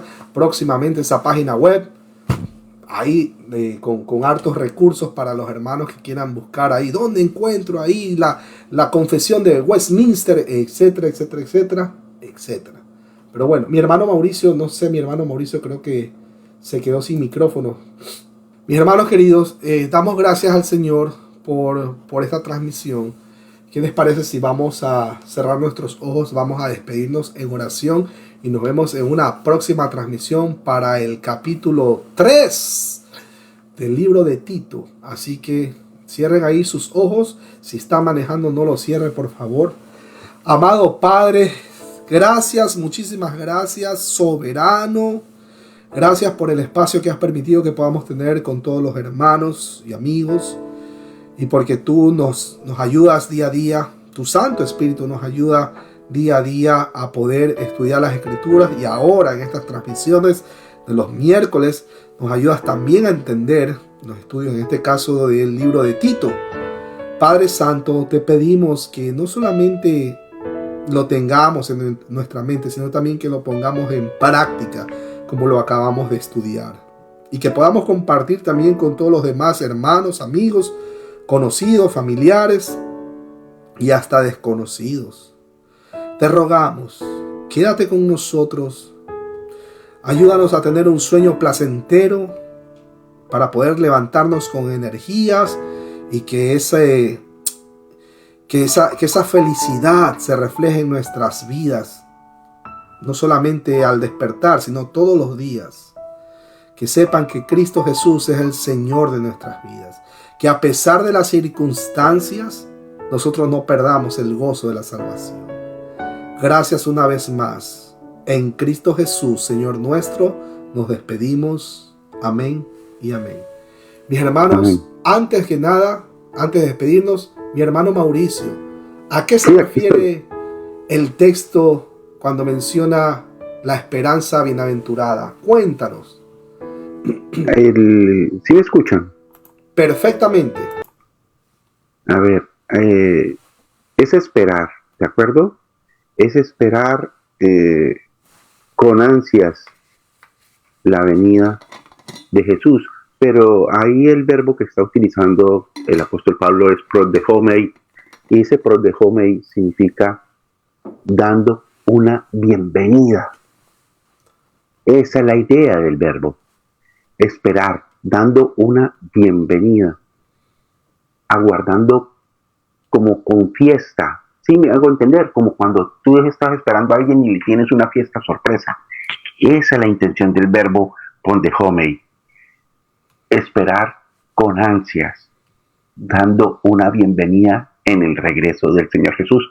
Que haya fanfarria, que haya pistoletazos al aire, como lo quieras llamar. Esa es la idea del apóstol Pablo ahí, utilizando el verbo prodechomai, que es esperar, aguardar, pero en este caso es dando una bienvenida. Entonces, nuestra esperanza es ese anhelo. Por eso es que cuando tú lo dijiste, por allá es un presente, un participio medio, porque es algo que está interno, que es como cuando dices, me duele el alma. Entonces, esa esperanza está interna, por eso es una voz media. Esperando alegremente para dar una bienvenida al regreso del Señor Jesucristo. Eso es lo que trata ahí.